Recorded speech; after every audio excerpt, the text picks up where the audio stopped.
Alléluia. Est-ce qu'on peut acclamer le Seigneur?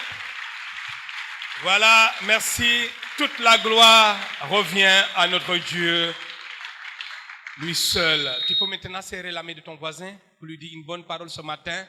Dis-lui une bonne parole, parce que ce n'est pas par hasard que vous soyez voisins ce matin. Il y a une connexion divine qui se crée. Alléluia. À la fin du culte, même tu peux prendre son numéro de téléphone. Envoie-lui un SMS en semaine. Une parole prophétique. Ça va lui faire du bien. Et même en semaine, il va encore savourer d'avoir eu un voisin, un bon voisin, alléluia, pendant le culte du dimanche. Promets-moi que tu vas le faire. Écoute, si ton voisin ne te demande pas ton numéro à la fin, demande-lui son numéro. Amen. Et envoie-lui une bonne parole. Nous sommes une famille. Nous sommes une famille. Dis-lui, voisin, bienvenue à la sainte famille de Dieu, à la sainte famille de Dieu, à la merveilleuse famille de Dieu. Nous sommes ensemble ici-bas et nous sommes ensemble pour l'éternité. Alléluia! Pour l'éternité, on est ensemble. Alors ce matin, Dieu va nous faire du bien. Je le sens.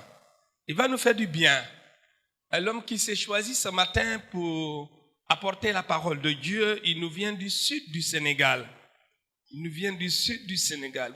Alors, c'est un ami, un pasteur pour qui j'ai beaucoup de respect. Il fait un excellent travail au sud du pays.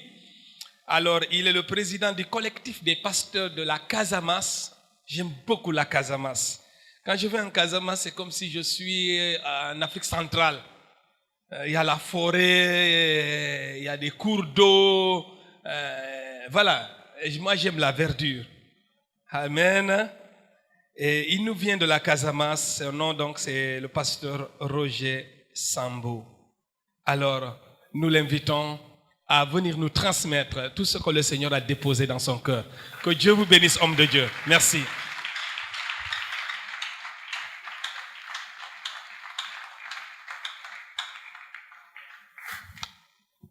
Alléluia. J'aimerais faire une précision. Je venais de rencontrer un Congolais du Congo-Brazza qui m'a dit que chez eux, il y a des sambous. Voilà. Donc, s'il y a des Congolais de Brazza, je suis un de vos frères.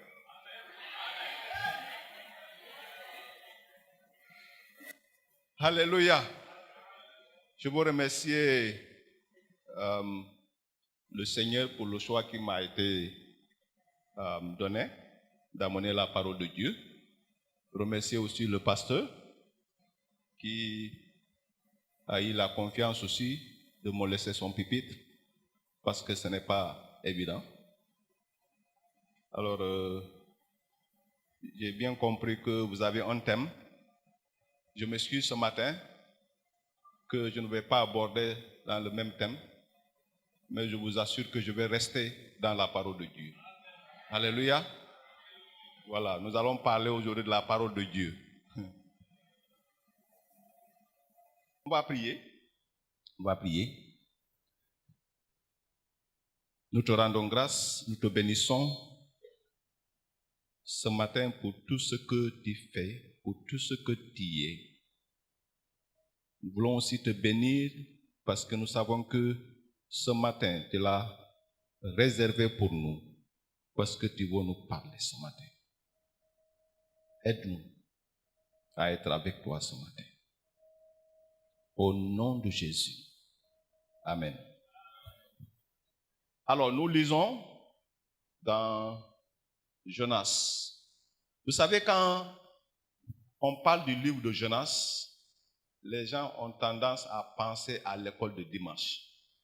Donc, on pense aux enfants. Aujourd'hui, si tu n'as pas le cœur comme celui d'un enfant, la Bible dit, tu ne vas pas y entrer dans le royaume de Dieu. Donc, ce matin, que Dieu nous donne des cœurs d'enfants. Alléluia. Jonas, chapitre 1.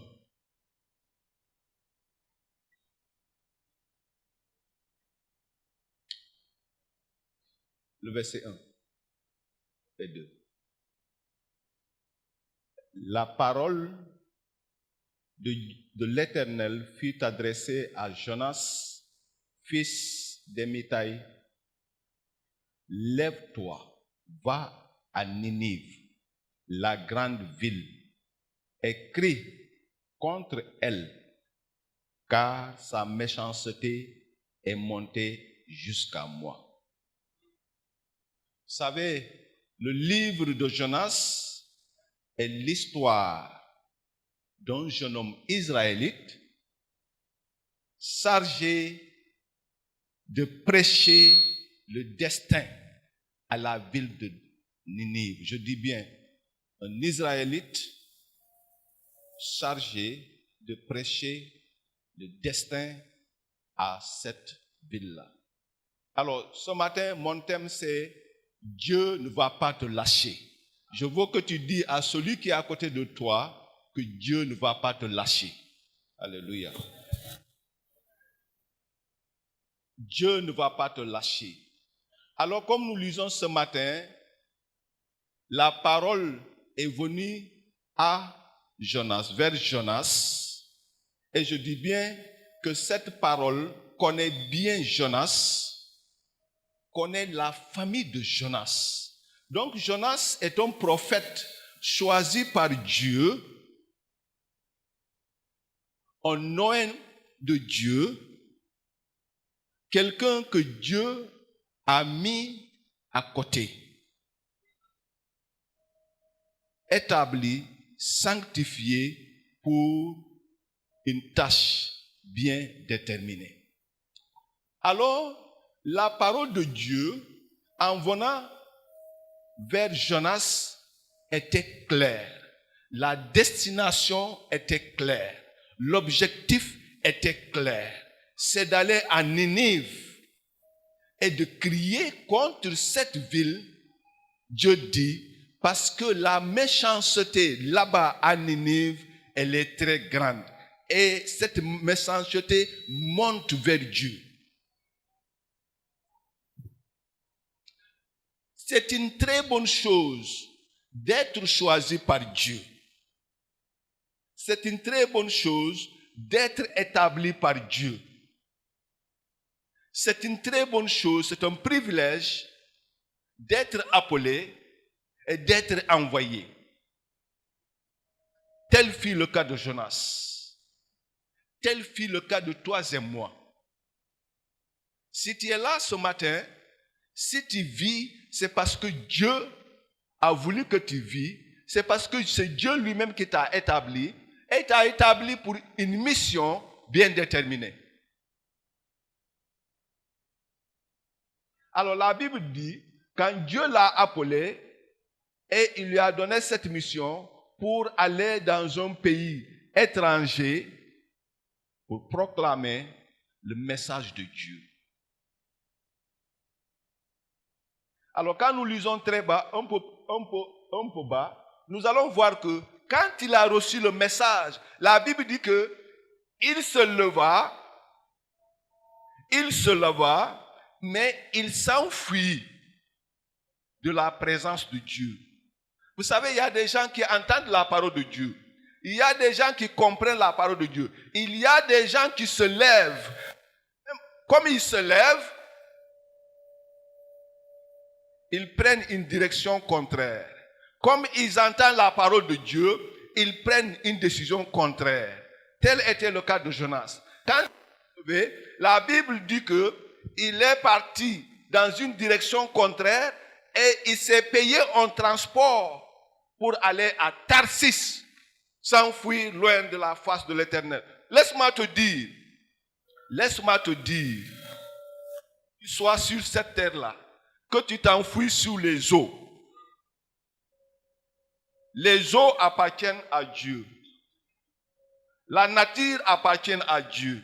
La Bible dit que quand il s'est levé, il s'est enfui, il s'est payé le transport et il est parti sous les eaux. savez, si tu ne comprends pas Dieu, si tu ne connais pas Dieu, hein, partout où tu vas, il est dedans. Sous les eaux, il est là. Alors, il s'enfuit. Vous savez pourquoi? Parce que Ninive est connue comme une ville très cruelle, une ville très méchante.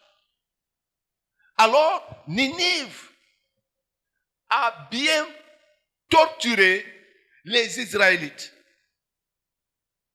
Alors, quand Dieu va choisir son enfant et il va l'envoyer vers un peuple crieur, vers un peuple qui n'a pas de pitié, vers un peuple qui maltraite son peuple. Vous pouvez comprendre? Il s'enfuit. Parce qu'il ne veut pas. Il s'enfuit. Alors là, dans cette fuite-là, Dieu va essayer de persuader Jonas. Vous savez, quand vous entendez la parole de Dieu, vous essayez d'agir contrairement. Dieu, c'est votre papa. Vous, vous êtes son fils. Dieu cherche à persuader Jonas afin que Jonas revienne vers lui. Dieu passe par des moyens pour persuader Jonas. Dieu passe par des moyens pour nous persuader, vous et moi. Et c'est ce que Dieu a fait. Quand Jonas est parti dans les eaux, Dieu a cherché un moyen. Dieu a fait souffler un vent pour le persuader, pour lui dire, je veux que tu changes. Parce que là où tu vas, là, je suis là-bas. Là où tu vas, je suis là. Alors, qu'est-ce qui va se passer? Ils vont le prendre, ils vont le jeter dans les eaux. Dieu le trouve là-bas. Alléluia. Dieu le trouve là-bas. On pense s'enfuir de l'Éternel. On pense s'enfuir de la face de l'Éternel. On pense se cacher de la face de l'Éternel. Il nous voit. Il nous voit. Alors laisse-moi te dire ce matin, il ne va pas te lâcher. Il ne va pas te lâcher. Il y a des personnes qui ont reçu l'appel. Je dis bien, Jonas a reçu l'appel d'aller à Ninive. Moi, je ne sais pas ce que le Seigneur te dit ce matin. Moi, je ne sais pas ce que le Seigneur t'a dit il y a plus de 3 ans. Ou bien il y a plus de 4 mois. Jonas est allé à Ninive. Mais pour toi, je ne sais pas. Dieu peut nous charger de différentes missions. Mais c'est le même qui parle. Et c'est le même qui envoie. Et la parole de Dieu dit, Dieu vaut mieux l'obéissance que les sacrifices. Dieu vaut mieux, il vaut mieux l'obéissance que les sacrifices. Alors, dès qu'il a reçu cette parole, la bataille a commencé dans le cœur de Jonas. Hein? Comprenez? Une bataille. Quand vous recevez une parole de Dieu, Dieu te dit non, ne fais pas ça. Alors, toi, tu veux le faire. Alors, une bataille commence. La bataille a commencé dans le cœur de Jonas. Jonas, il sait que c'est Dieu-là qui l'envoie vers ce peuple-là, mais Jonas, il agit contrairement. Une bataille a commencé dans son cœur. Il commence à s'enfuir loin de la face de l'Éternel. Un peuple ennemi. Dieu est merveilleux. Il sait par où nous amener. Un peuple ennemi. Vous savez si quelqu'un est ennemi? Est-ce que vous êtes une fois arrivé à avoir des problèmes avec quelqu'un? Lève ta main. Il t'est arrivé une fois à avoir un problème avec quelqu'un? Bien sûr. Bien sûr.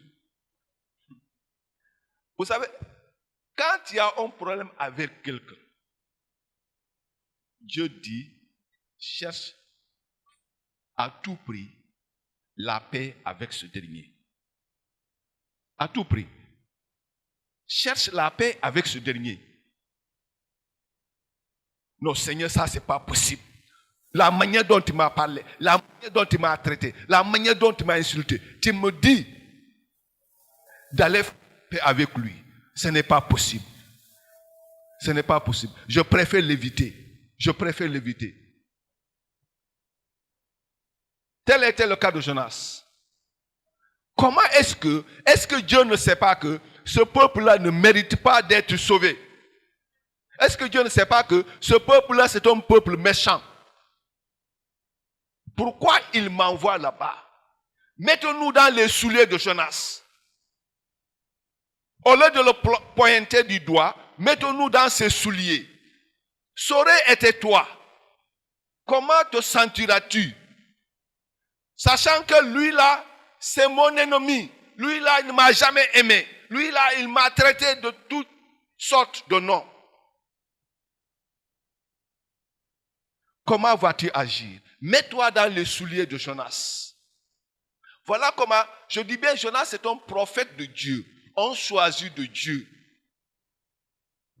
Mais qui, à un moment de son ministère, il n'était pas en accord avec Dieu. Et pourtant, c'est un enfant de Dieu. Et pourtant, il y a des choses sur lesquelles Dieu nous parle. Dieu, notre papa, il parle avec son fils. Dieu connaît ton nom. Dieu connaît ta famille. Dieu connaît ton père et ta maman. Comme ici, il l'appelle et dit, Jonas, fils d'Amitai, lève-toi et va. Lève-toi et va à Ninive. J'ai une mission pour toi. Lève-toi et va. Combien de fois il a fait avec nous? Combien de fois? Alors il dit, crie contre ce peuple. Parce que mon cœur est avec ce peuple. Je ne veux pas que ce peuple périsse. Dieu donne un décret de 40 jours. Il dit, si les 40 jours passent et que ce peuple n'est pas prêché et que ce peuple n'entend pas ma voix, les 120 000 Ninivois passeront par la mort. Je dis bien 120 000 à Ninive qui ne connaissent, la Bible dit, ils ne connaissent ni la droite ni la gauche. Alors c'est un peuple perdu. C'est 120 000 qui sont sur la voie de la mort, qui sont sur le chemin de la mort. Alors voilà l'homme de Dieu qui écoute son cœur, qui ne veut pas que ce peuple la vit. Il va prendre la fuite. Il va désobéir à l'ordre de Dieu. Parce que son cœur lui dit non. Parce que son cœur lui dit que ce peuple ne mérite pas de vivre. Parce que son cœur lui dit, laisse mourir ce peuple. Je ne vais pas me réconcilier avec toi. Parce que de la manière dont tu m'as traité, tu ne mérites pas de vivre. Si tu étais chrétien, tu n'allais pas me traiter comme ça. Qui t'a dit? Le chrétien ne pêche pas? Hein? Le chrétien ne pêche pas? Le chrétien ne mente pas? 120 000 personnes sur la voie de la mort. 120 000 personnes au dehors qui crient.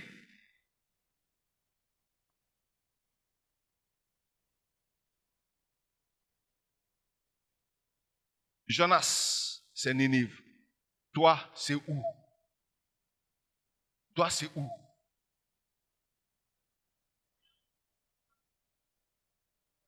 Alors, Dieu va continuer à persuader Jonas. Au chapitre 2, le même message vient.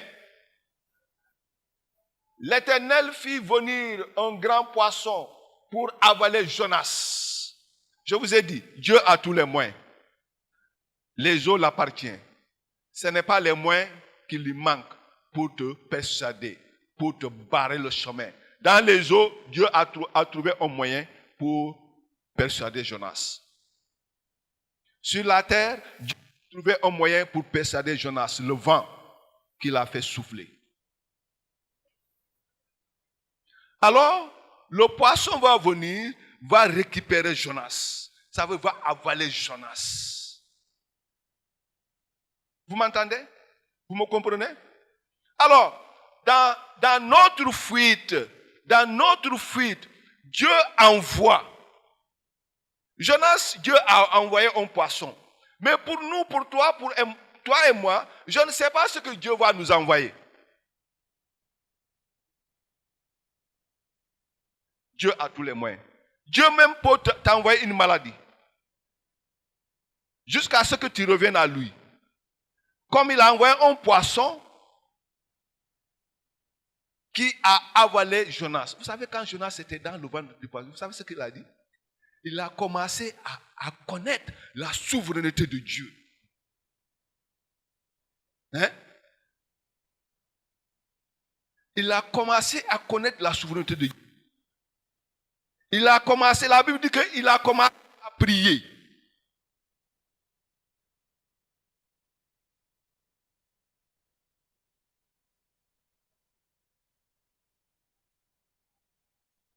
Nous lisons le chapitre 2.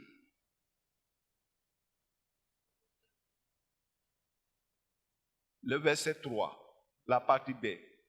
Voilà ce que Jonas dit. Dans ma détresse, j'ai fait appeler à l'Éternel et il m'a répondu. Du milieu du séjour des morts, j'ai appelé au secours et tu as entendu ma voix. Le verset 6, la partie B.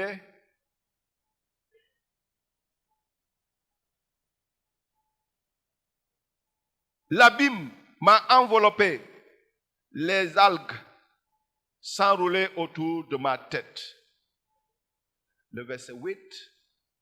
Quand mon âme était abattue à moi, je me suis souvenu de l'Éternel et ma prière est parvenue jusqu'à toi, dans ton saint temple.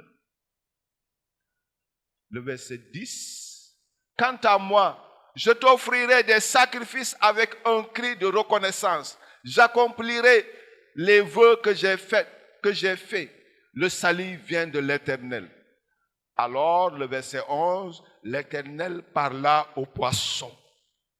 Et le poisson vomit Jonas. Vous voyez, dans les moments, dans les profondeurs de la mort, Jonas a reconnu la souveraineté de Dieu. Et il commence à prier à Dieu. La Bible dit, comme il priait ainsi, Dieu ordonne, Dieu parle aux poissons, Dieu peut parler aux animaux, Dieu peut parler aux arbres, Dieu peut ordonner qui il veut. Je sais que si tu parles à un poisson, il ne va pas te dire. Il ne va pas te comprendre. Mais Dieu, les poissons l'entendent, les poissons le comprennent, les poissons l'obéissent. Dieu a dit, j'ai un enfant, têtu, va le prendre, garde-le-moi, jusqu'à ce qu'ils reconnaissent que je suis l'Éternel Dieu. Jusqu'à ce qu'ils reconnaissent que je ne me défie pas. Jusqu'à ce qu'ils reconnaissent que moi, ma parole reste ma parole. La parole de Dieu reste la parole de Dieu. On ne défie pas la parole de Dieu. On ne défie pas la parole de Dieu. Dieu parle aux poissons. Même si c'est un peuple ennemi, Dieu a besoin de ce peuple. Parce que ce peuple a besoin de vivre. C'est un peuple qui l'appartient. C'est un peuple qui l'appartient. Vous savez que la Bible dit, la meilleure religion, c'est de s'occuper des orphelins et des veuves. La meilleure religion. Ceux qui crient, ceux qui sont désespérés. Quand Jésus-Christ est venu, ce qu'il a fait, il s'est occupé des orphelins, il s'est occupé des veuves, il s'est occupé des pécheurs, il s'est occupé de ceux-là qui se sont désespérés.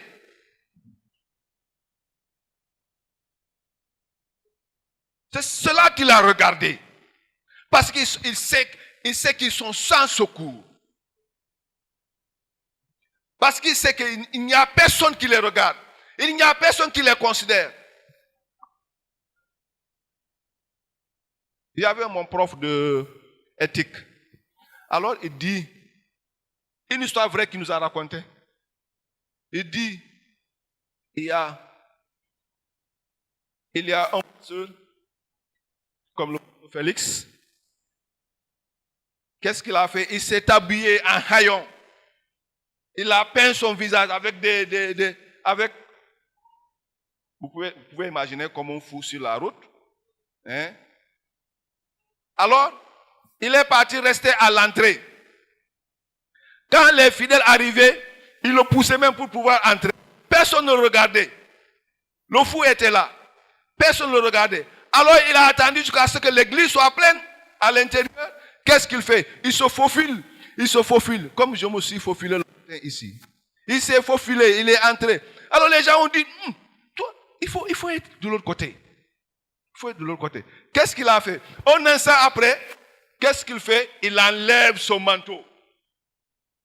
Les gens ont dit, c'est le pasteur. Waouh! Waouh! Pendant le matin là, il criait, oh Seigneur, nous t'aimons. Seigneur, nous t'aimons. Nous voulons t'obéir parce que nous savons que tu es Dieu. Parce qu'il y avait quelqu'un là qui ne pouvait pas aimer. Ils ne savent pas que c'est leur pasteur. Ils ne savent pas que c'est leur pasteur. Vous voyez ce que je dis? Quand Jésus est venu, ses regards étaient sur les pécheurs. Vous, comme vous et moi. Il s'était intéressé à nous. Il s'est offert à nous. Il a donné le meilleur qu'il avait pour nous. Quand même les pharisiens l'ont trouvé, ils l'ont dit, comment est-ce que quelqu'un comme toi là, hein, tu vas passer du temps avec ces bonariens? Est-ce que réellement toi-même tu viens de Dieu? Il dit, ce sont les malades qui ont besoin d'un médecin. Alléluia. Ce sont les malades qui ont besoin d'un médecin. Ce n'est pas les bien portants. Mais ce sont ceux-là qui sont dans le désespoir, qui ont besoin d'un médecin. Alors, Jonas avec Dieu vont continuer à se parler. Une troisième fois, la parole vient à lui. Au chapitre 3, la parole de Dieu fut adressée à Jonas une deuxième fois. Lève-toi et va à Ninive. Le verset 3, Jonas se leva, alla à Ninive, conformément à la parole de l'Éternel. Conformément à la parole de l'Éternel. Il va aller à Ninive. Il va aller prêcher à ce peuple à Ninive. Et la Bible dit, après cette prédication, au verset 5, les habitants de Ninive crurent à Dieu. Ils proclamèrent un jeûne et s'habillèrent de sacs, depuis les plus grands jusqu'aux plus petits. Et le texte continue. Alors, quand le prophète a commencé à revenir, quand il a été persuadé par Dieu, la Bible dit, Ninive a reçu le message de Dieu. Dieu lui-même a pris le soin de changer la vie des habitants de Ninive. Vous savez, quand la parole de Dieu va vers quelqu'un, le jour où la parole de Dieu est venue vers moi, je me suis vu comme quelqu'un qui était devant un miroir. Le jour où la parole de Dieu était venue vers toi, tu t'es vu que tu étais devant un miroir. Tel était le peuple de Ninive. Ça dit que tout le monde crut à Dieu. Un jeûne a été proclamé. Waouh! Quelle nouvelle! Quelle bonne nouvelle! Où est-ce que Dieu t'envoie? Il ne va jamais te lâcher. Il ne va jamais te lâcher.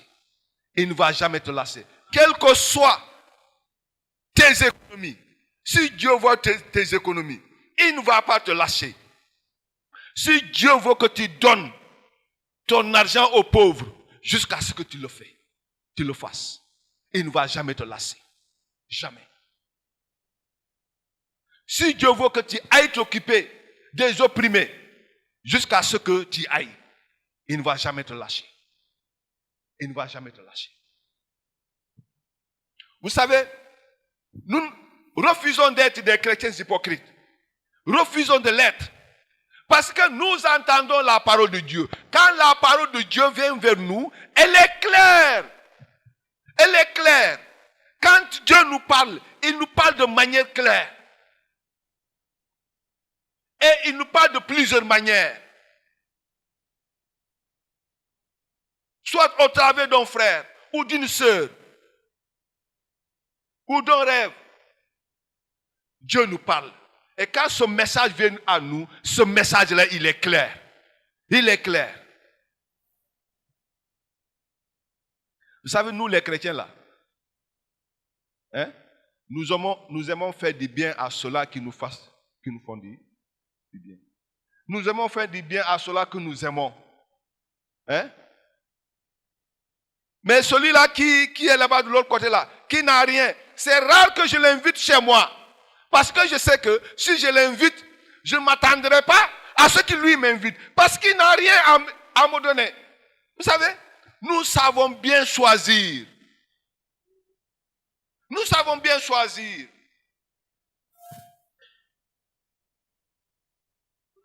Je suis désolé. Je suis désolé de le dire. Je suis désolé. Mais c'est ce qui se passe. Il y a trop d'hypocrisie dans notre milieu. Je vais vous raconter une histoire vraie. Il y a un ancien pasteur. Ce sont les anciens pasteurs de 59 quand l'évangile a commencé chez nous. Vous savez ce qui s'est passé? Quand il y a eu un nouveau pasteur qui est venu, comme on dit, l'ancien était passé. Alors, je ris, mais c'est une histoire triste. Alors, ce pasteur a été détrôné parce que le nouveau est venu. Il a été abandonné. Alors, qu'est-ce qui se passe? Il passe tout son temps à se promener de la gare routière vers les HLM. Comme vous ne connaissez pas Ziguinchor, il faut venir. Hein? Je suis là-bas. Je vais vous accueillir. Alors, qu'est-ce qui se passe? Il se promène comme ça. Il se promène comme ça. Il se promène. Alors, les gens l'ont vu. Ils lui ont dit, mais toi, depuis quand tu es devenu comme ça? Où sont ceux-là que tu nous dis que ce sont tes frères, ce sont tes sœurs? Il n'y a personne pour s'occuper de toi. C'est des non-croyants qui lui portent ce message-là. Où sont ceux-là qui disent qu'ils t'aimaient? Pendant que tu prêchais les bons messages à l'église, pendant que tu étais là 40 ans, pendant que tu étais là au service du Seigneur. Vous savez, quand tu sers quelqu'un, ce n'est pas lui. Quand vous servez le pasteur là, ce n'est pas lui que vous servez, c'est Dieu que vous servez. Si vous le maltraitez, c'est Dieu que vous maltraitez. Laissez-moi vous dire. Et c'est comme ça que ça s'est passé avec lui. Le peuple de Dieu ne lui a pas rendu la dignité qu'il devrait le rendre. Mais c'est le monde qui a vu. Il dit, mais où sont ceux-là qui t'aimaient? Que tu nous dis que ce sont tes frères et sœurs. Revenons à la parole. Alors, Jonas voit mal que le Seigneur a sauvé son ennemi. Jonas était mécontent que Ninive est revenu à la voix de Dieu, que Ninive a été reçu par Dieu, que Ninive a reçu le message, ce message qui transforme les vies, ce message qui change les vies. Laisse-moi te dire, si tu es ici ce matin et que tu n'as pas Jésus-Christ, je te dirai, tu es dans la bonne place. Parce que Jésus-Christ, il change les vies. Non pas seulement qu'il donne la vie, mais il change la vie de la personne. Alors quand ils ont reçu ce message, Jonas il sait que, voilà. Maintenant ils sont devenus un peuple de Dieu. Je les verrai. Je les verrai. Je les verrai quand nous serons tous devant Dieu. Je verrai ceux-là qui m'ont maltraité, qui ont maltraité mon peuple. Je les verrai. La Bible dit que Jonas était mécontent. Le chapitre 4 dit, Jonas le prit très mal et fut irrité. Il fut irrité de quoi? Il fut irrité parce que Dieu a sauvé un peuple pervers. Comprenez ça? C'est comme si tu as un ennemi que X va prêcher et qu'un jour tu le vois à l'église. Tu te dis, c'est pas possible. C'est pas lui. Ce n'est pas lui. Oui, bien sûr, c'est lui. C'est celui-là que Dieu a ramené. C'est celui-là que Dieu a amené dans la même maison que tu es. Comme il t'a ramené. Tu sais, toi aussi tu étais comme ça. Tu étais ennemi de Dieu. Tu as méprisé Dieu. Tu as méprisé Dieu. Mais la Bible dit, Dieu a eu de la compassion vers toi. Il s'est donné à toi. Il n'a pas tenu compte de ce que toi-même tu lui as fait. Si Dieu pardonne, combien de fois tu ne pardonneras pas? Ça veut dire, si je suis chrétien, si je suis Jésus-Christ, je suis tenu à refléter, à imiter ce que lui-même était. Est-ce qu'il a aimé les ennemis? La Bible dit que oui, il les a aimés jusqu'à donner sa mort. Est-ce qu'il a aimé ceux-là qui lui ont maltraité, qui ont craché sur lui, qui lui ont dit qu'il est le chef des démons? Je sais que tu n'aimerais pas ce message-là. Si tu sors ici et quelqu'un te traite de chef des démons, mon frère, si tu n'as pas la grâce de Dieu, on va te trouver en train de te battre. Mais la Bible dit que c'est ceux-là qu'il a aimé. C'est ceux-là qui l'ont poussé à aller jusqu'à la croix. Alors, Jonas n'est pas content. Regardez cette conversation-là. Je veux que nous regardions ce texte-là bien. Le chapitre 4. C'est là où je vais terminer, le chapitre 4. Regardez ce qu'il dit. Le verset 2. Il pria l'Éternel en disant, « Ah, Éternel, n'est-ce pas ce que je disais quand j'étais encore dans mon pays? Était ce que je voulais, et c'est ce que je voulais éviter en fuyant à Tarsis. En effet, je savais que tu es un Dieu de grâce et de compassion, lent à la colère et riche en bonté, et qui regrette le mal que tu envoies. » Waouh! Alléluia! Alléluia! Jonas dit, je savais qu'on allait arriver là. Je savais que c'est là où tu allais terminer. Je savais que ce peuple-là, finalement, viendra à toi. Alléluia. Je savais ça. Mais je savais aussi que tu es Dieu de grâce. La grâce de Dieu qui me permet de vivre. La grâce de Dieu qui me permet de surmonter toute épreuve, toute maladie. La grâce de Dieu. Et toi, Seigneur, je sais que tu es un Dieu de grâce. Je te connais. Je te connais. Ce n'est pas parce que je ne te connais pas. Je te connais, tu es le Dieu de grâce. Tu es le Dieu plein de bonté. Je sais que tu regrettes le mal. Je sais que tu pardonnes ceux-là qui t'offensent. Je te connais, Seigneur. Je te connais. Vous savez, la compassion de Dieu, c'est ce qui a fait que Dieu lui-même s'est donné à nous. Dieu lui-même est venu vers nous. Quand nous étions sur la vallée de la mort, sur l'ombre de la mort, Dieu lui-même est venu s'offrir pour toi et moi. Alors, quand tu n'as pas la compassion, même si les cris qui sortent, les cris des désespérés, les cris des méprisés, ceux-là qui n'ont pas de voix, ceux-là que la société pétune, ceux-là que la société traite comme des hommes, comme des gens qui ne sont pas des vivants, des inhumains. Alors si tu n'as pas la compassion, tu ne vas pas les voir, tu vas passer outre. Parce que la compassion de Dieu, c'est ce qui amène ton cœur à être brisé. C'est ce qui amène ton cœur à crier, à compatir, à agir pour ceux-là qui n'ont pas de cri. La compassion de Dieu. C'est comme vous allez supplier quelqu'un. Tu dis, aie compassion à moi. Qu'est-ce que tu lui dis de faire? Aie compassion à moi. Toi-même, tu sais que la compassion est une bonne chose. Alors Jonas ici, il dit que je sais que tu es un Dieu de compassion. Je sais que c'est par là où tu vas terminer avec le peuple. Je te connais, Seigneur. Est-ce que tu connais le Dieu? Est-ce que tu connais Dieu? Est-ce que tu connais Dieu comme Jonas dit? Je te connais, Seigneur. Tu es un Dieu de grâce. Vous savez, même dans l'église, des fois la grâce nous manque. Quand nous tapons. Hein? Avant de penser à la grâce. La grâce de Dieu. Il y a un chant qu'on chante chez nous. C'est ce qu'on chante ici. La grâce de Jésus, c'est ce que j'ai reçu. La grâce de Jésus, c'est ce que j'ai reçu. Par sa grâce, je vis. Par sa grâce, je marche.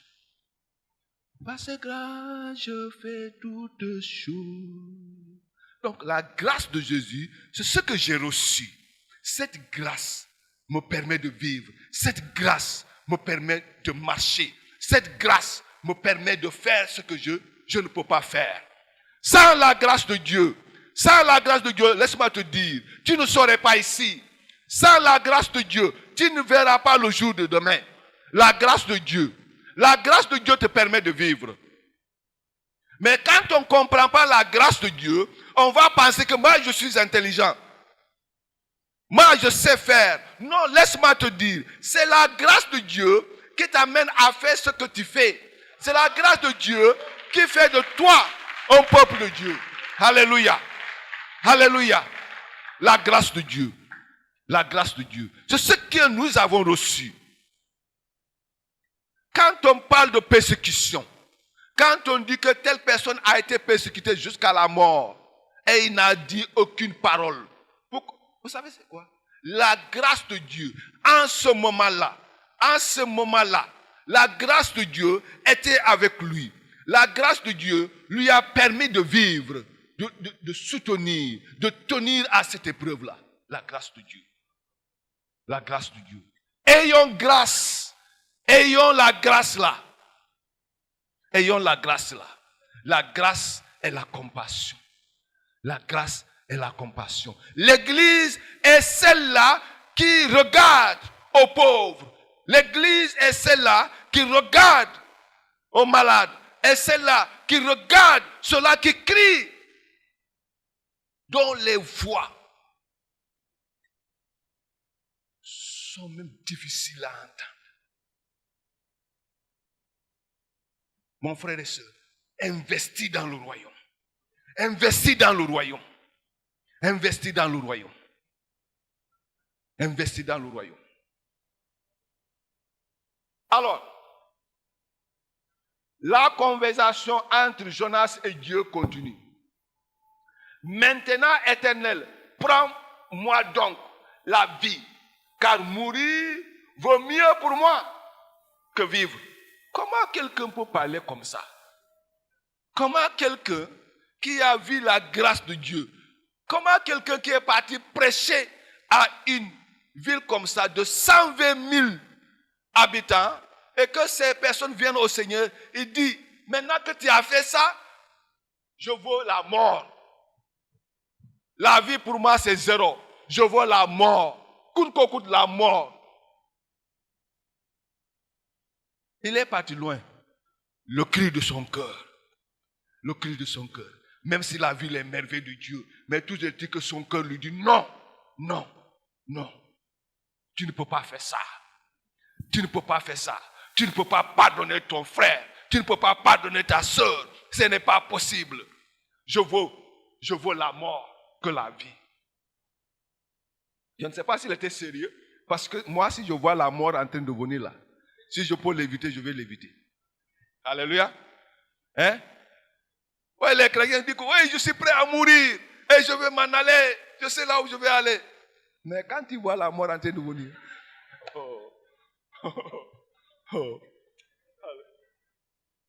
Ah, l'Éternel 6 dit, l'Éternel Dieu fit, attendez, Jonas sortit de la ville, puisqu'il dit qu'il va mourir, c'est ça qu'il veut. L'Éternel répondit, fais bien de t'irriter. Alors Jonas sortit de la ville et s'assit à l'est de la ville. Là, il se fit une cabane et s'y tint à l'ombre, en attendant de voir ce qui arriverait dans la ville. L'Éternel fit pousser une plante qui s'éleva au-dessus de Jonas pour donner de l'ombre à sa tête et le délivrer du mal. Comprenez? Jusqu'à là, Dieu continue à persuader Jonas. Dieu continue à être bon avec Jonas. Dieu continue à l'aimer. Ça dit là où il s'est retiré. Parce qu'il dit que moi, je préfère mourir. Je préfère mourir. Alors il se retire de la ville. Il va dans le désert. Là où même le soleil tape. Oh, mon Dieu, il est bon. Alléluia.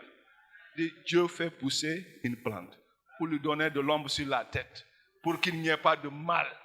Hein? Pour que Jonas quitte le mal. Alors regardez ici.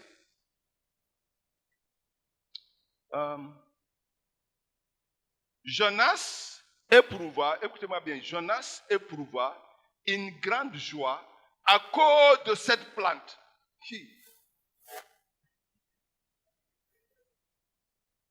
C'est pas ce que nous faisons. Hein? Pasteur, il faut prier pour moi là, je veux du travail. Je cherche du travail. Ou bien je cherche un mari. Ou bien je cherche une femme. Pasteur, prie-moi, prie que Dieu débloque ça. Alors, Dieu ouvre les portes. Il est content de ce qu'il a eu du travail. À cause du travail. Alors ça dit, Jonas éprouva de la joie. À cause de la plante. Pas à cause de la bonté de Dieu. Pas à cause de ce que Dieu a fait pour lui. Mais lui, il éprouve de la joie parce qu'une plante était levée, une plante lui a donné de l'ombre, mais il ne sait pas qui était l'auteur qui a fait pousser la plante. Non, ça fait mal. Ça fait mal. Ça fait mal quand nous manquons de reconnaissance envers notre Dieu. Ça fait mal que tu ne puisses pas dire, Seigneur, je te dis merci. Parce qu'à cause de toi, j'ai mangé aujourd'hui. Je vous assure, il y a des gens ici qui ne vont pas trouver à manger. Dans cette ville-là. Il y en a. Mais toi, tu vas trouver à manger. Mais tu ne puisses pas être reconnaissant de ce que Dieu a fait pour toi. Ça dit ici que Jonas éprouve de la joie. Pas de ce que Dieu a fait. Ça fait mal. Ça fait très mal. C'est notre vie. C'est notre vie. Mais mettons-nous encore sur le soulier de Jonas. Ça aurait été toi. Quel est le sentiment là que tu allais éprouver face à ton ennemi? Alors, nous continuons. Mais le lendemain, à l'aurore, Dieu fit venir un ver qui la rongea, et la plante sécha. Ok? Tu veux te battre avec Dieu, tu veux compliquer ta vie avec Dieu, ça ne va pas marcher. Ça ne va pas marcher. Il ne va pas te lâcher. Il ne va pas te lâcher. Ne te fatigue pas, parce que Dieu ne va pas te lâcher. Il ne fera pas. Alors, puisqu'il manque de reconnaissance, Dieu va lui prouver que, écoute, c'est moi ton Dieu. Je suis ton Dieu. Je suis celui-là qui t'a créé. La nature m'appartient. La nature m'appartient. La richesse m'appartient. Le bien m'appartient. Mais je veux toi. Je veux te faire baigner dans ce bien-là. Alors le soleil qui va pousser, qui va ronger cette plante-là, et la plante va sécher. Au lever du soleil, Dieu fit souffler un vent chaud d'est, et le soleil frappa la tête de Jonas, au point qu'il tomba en défaillance. Waouh. Vous savez, quand Dieu parle un, il dit là-bas, sa colère est comment? Hein? Hein? La colère, il dit que je connais. Il dit, ta colère même est une colère lente en colère. Hein? Quand Dieu, riche en bonté. Alors il dit, quand Dieu dit, ne fais pas, il patiente. Vous comprenez? C'est un Dieu de bonté. Hein? C'est un Dieu de miséricorde et de compassion. Ne fais pas. 2, ne fais pas. 3, ne fais pas, tu fais. La punition arrive. C'est comme papa et les enfants. Papa dit non, ne fais pas. Tu le fais, je vais te taper. Hein? Mais il le fait. Papa dit que j'étais averti. Mais il semble que tu continues. Il le reprend. La troisième fois, c'est là où intervient la chicotte. En Afrique, on chicote bien. C'est seulement en Europe où on dit que non, il faut pas, c'est pas comme ça. Il ne faut pas utiliser le bâton. La Bible dit qu'il faut utiliser le bâton. Mais avec amour. Voilà pourquoi nous ici en Afrique, on est très polis. Hein? On connaît, nous connaissons nos aînés. Hein? En Afrique, je ne peux pas même regarder quand le papa va parler avec moi, je vais baisser les yeux. Hein? Quand papa va parler, je vais baisser les yeux. Ça fait partie de mon éducation. Hein? La façon dont on m'a éduqué, quand je suis devenu chrétien, j'ai encore gagné des atouts.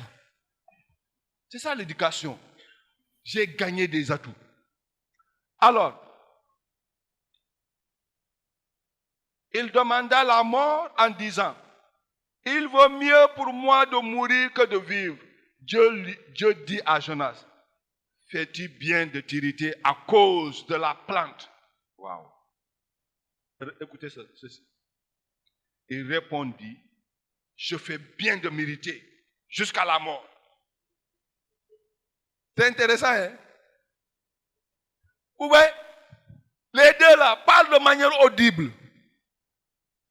Vous comprenez? Alors tu aurais dit, oh, moi j'aurais vraiment aimé entendre la voix de Dieu comme ça, de telle manière. Je veux vraiment parler avec mon Dieu comme ça, comme il parle avec Jonas. Jonas dit que je vais mériter jusqu'à la mort. Dieu dit, tu ferais bien de te dire, hein? Oui, je vais mériter jusqu'à la mort. C'est comme si on verra ce que tu vas faire. Hein? C'est comme monsieur et madame qui se chamaillent. Hein? Monsieur dit, j'étais averti maintes fois. La femme dit, de toutes les façons, je suis ici, je verrai ce que tu vas faire. Je trouve cette conversation très intéressante. Alors, regardez ceci. L'Éternel dit, tu as pitié de la plante qui t'a coûté aucune peine et que tu n'as pas fait pousser, qui est née une nuit et qui a disparu à l'autre nuit. Et moi, n'aurais pas pitié de Ninive, la grande ville, dans laquelle se trouvent plus de 120 000 êtres humains incapables de distinguer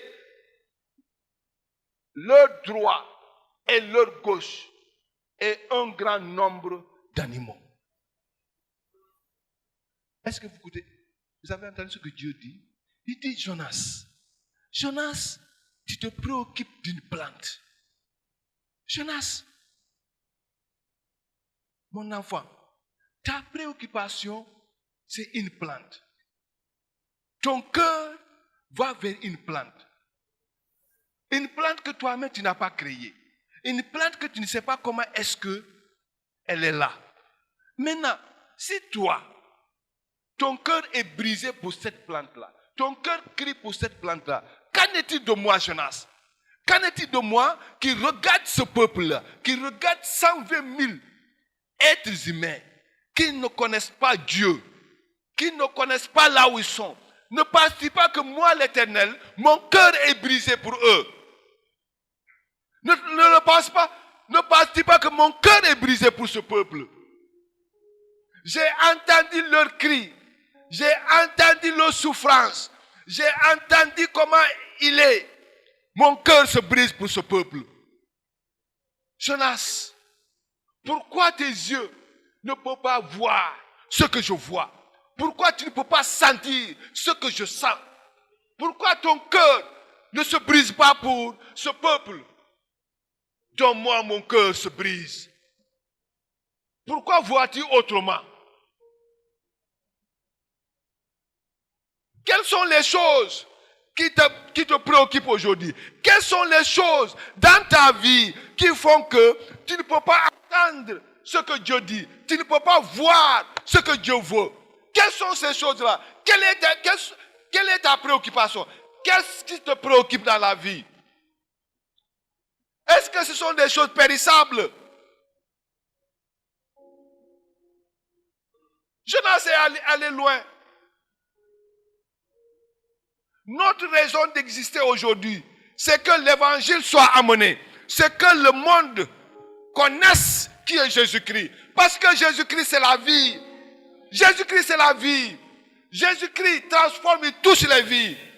Qu'est-ce qui te préoccupe? Est-ce que ce sont les richesses? C'est comme le message qui passe sous mes oreilles. Roger, quelle est ta préoccupation? Qu'est-ce qui te préoccupe dans la vie? Est-ce que ce sont les richesses? Est-ce que ce sont les choses là qui périssent, qui vont périr demain? Je dis, le cœur de Dieu était brisé. Il était brisé que son fils ne puisse pas voir ce que lui voit, ne puisse pas sentir ce que lui sent. Vous savez, la vie d'aujourd'hui, elle nous préoccupe. La vie d'aujourd'hui nous prend beaucoup notre temps. Notre temps. Ce qui fait que les choses dans lesquelles nous devons investir, nous les perdons de vue. Et c'est ça la stratégie de l'ennemi. L'ennemi veut que tu ne puisses pas investir dans le royaume. Parce qu'il sait que si tu le fais, il y a une couronne qui t'attend. Il n'y a pas de couronne sans sacrifice. Laissez-moi vous dire ça.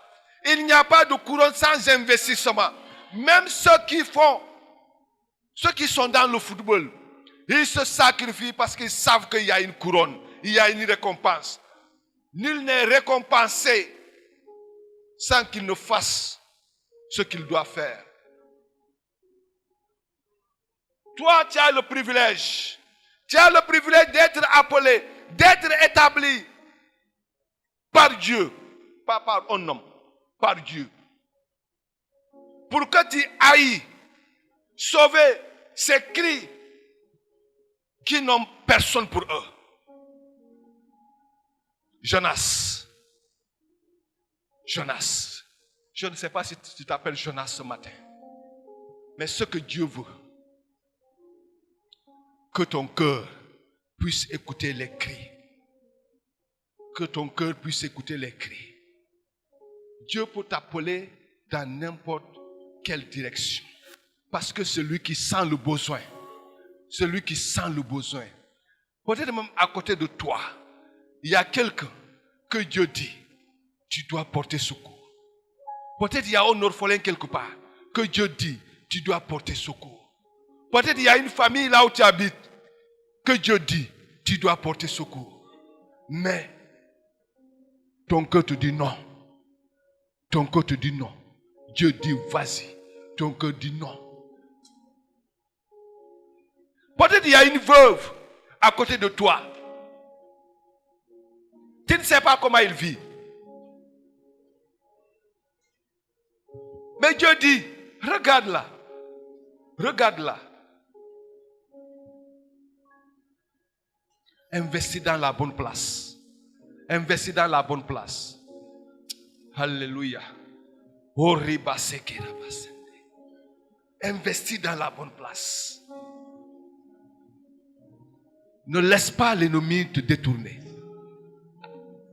Ne te donne pas à lui. Sers-toi de sa technologie pour agir bien. Amen. Utilise sa technologie pour remplir les cris, pour remplir la volonté de Dieu. Amen. Amen. Je veux prier avec toi.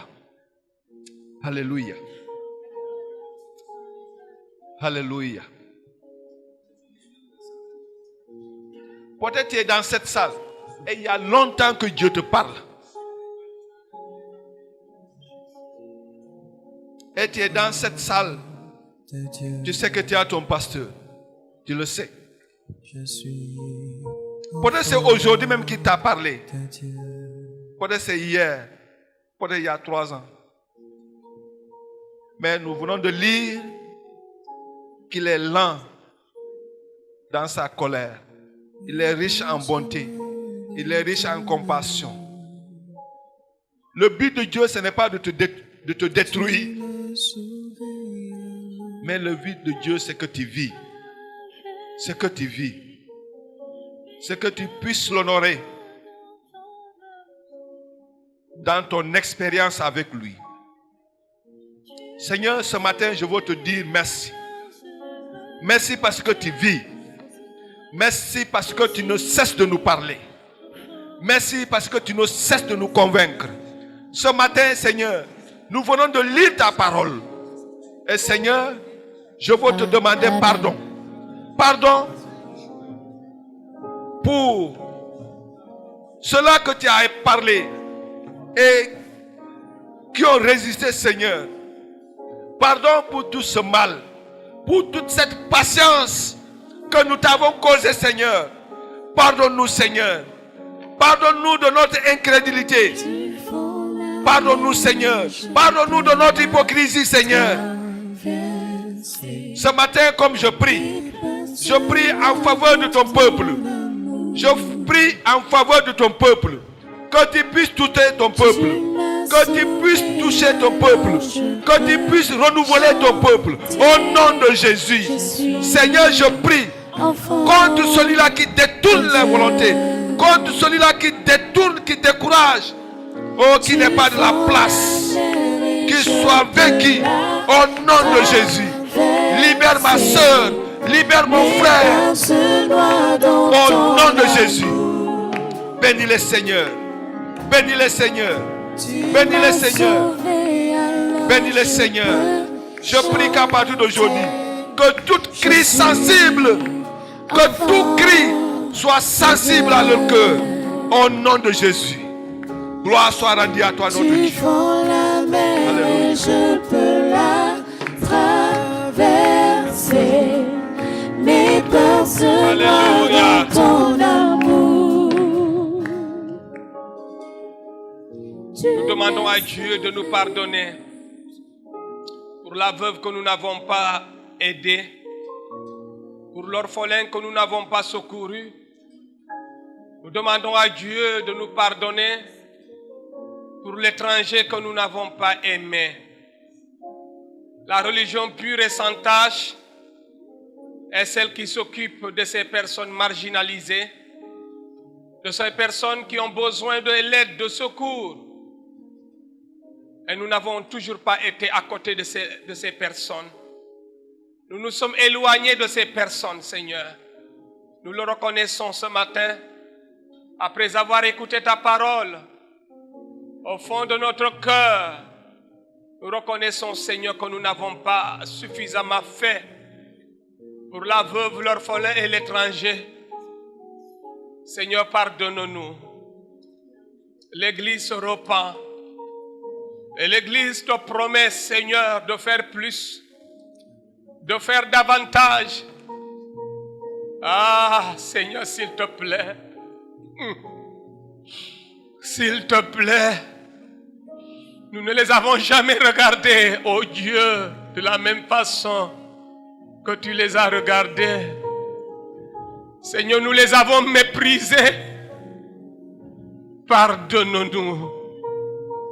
Toutes les fois que nous avons méprisé un orphelin, une veuve, un étranger ou un pauvre. Pardonne-nous, Seigneur. Pardonne à ton Église. Pardonne à ton peuple. Pardonne à tes enfants. Merci, Seigneur. Parce qu'à partir d'aujourd'hui, rien ne sera plus comme avant.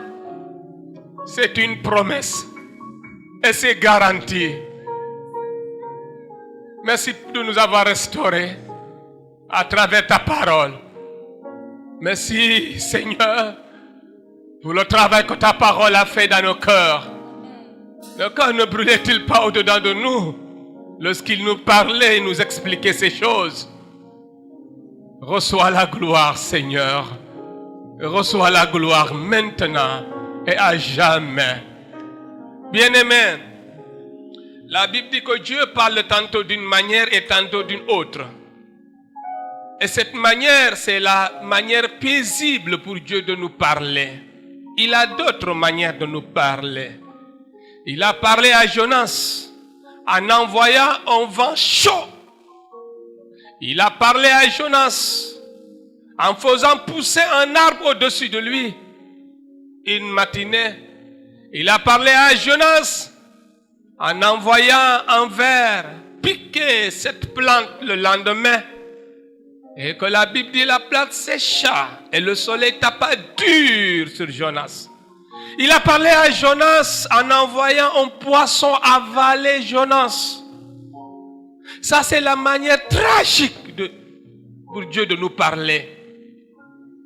Si tu aimes cette manière paisible pour Dieu de nous parler, à travers simplement un homme ordinaire qui s'adresse à vous, tu as fait le meilleur choix. N'obligeons jamais Dieu d'user des moyens puissants, lourds, les moyens tragiques de nous parler. Et souvent, il se voit obligé d'utiliser de gros moyens. Jonas a appris à être un intercesseur, mais pas facilement. Dans le ventre du poisson, c'est là où il a appris à prier. Il pouvait apprendre à prier alors que Dieu avait utilisé un pasteur venant du sud du Sénégal. Il pouvait apprendre à parler, à prier, à parler à Dieu, à communiquer avec Dieu, simplement en écoutant un homme de Dieu, qu'en se retrouvant dans le ventre d'un poisson. Et Dieu est capable, lorsqu'il a besoin de vous, il peut utiliser de gros moyens. Et il en dispose encore aujourd'hui des poissons pour nous avaler. Il en dispose aujourd'hui encore des poissons pour nous avaler. Il en dispose aujourd'hui des vents chauds, je vais dire même très chauds, qui peuvent faire sécher tout autour de nous. Tout autour de nous. Dieu en est capable de faire sécher tout, je dis bien tout autour de nous. Tout ce que tu vas et que tu aimes, tu t'attaches à ça. Dieu peut le faire sécher lorsque tu résistes. Nous sommes dans le mois du péché. Dans la prédication, ça n'a pas été l'impudicité. Il n'a pas parlé d'impudicité, il n'a pas parlé de vol, de mensonge. Mais il a parlé d'un péché, la rébellion, la résistance, la rébellion. Dieu te parle, tu refuses. Dieu t'envoie, tu dis je refuse. C'est la rébellion. Et la Bible dit la rébellion aussi coupable que l'idolâtrie. L'idolâtrie. Est-ce qu'on peut dire la dernière prière? Simplement dire encore Seigneur merci. S'il y a encore de la résistance dans mon cœur, je m'en repens. Je m'en repens. S'il y a de la résistance, s'il y a de la rébellion, s'il y a le refus de faire ta volonté à cause de l'orgueil charnel, à cause de l'orgueil, je m'en repens. Seigneur, je m'en repens, pardonne-moi. Aide-moi à ne pas regarder aux hommes, mais à regarder à toi qui m'envoie. À ne pas regarder aux gens de Nini pour dire non à Dieu, mais à regarder au Dieu qui m'envoie, au Dieu qui t'envoie. grâce au Dieu qui t'envoie. Je ne sais pas ce matin quelle est ta mission, mais ton Dieu, il le sait. Et s'il t'envoie, c'est un privilège. S'il te confie une mission, c'est un privilège. C'est un privilège. C'est un privilège. S'il t'appelle, c'est un privilège. Ce n'est pas parce que tu es capable. Ce n'est pas parce que tu es meilleur. Mais c'est un privilège. C'est parce que tu as trouvé une grâce. Il a dit à Marie, c'est une grâce. Tu as trouvé une grâce devant moi. Tu n'es pas meilleur. Cette grâce est une grâce. Merci Seigneur de nous avoir écoutés. Merci de nous avoir pardonné et restauré. Merci parce qu'après ce message, rien ne sera plus comme avant. Le changement est maintenant, pas demain, pas après-demain. Mais tout de suite, nous avons pris des résolutions. Que ta grâce nous accompagne, notre Dieu, notre Père. Procure-nous la force, donne-nous la force. Et la capacité de toujours regarder à toi et de dire oui à tout ce que tu dis oui. Et non à tout ce que tu dis non. Au nom de Jésus, nous avons prié. Est-ce qu'on peut acclamer le Seigneur? Alléluia. Merci Seigneur.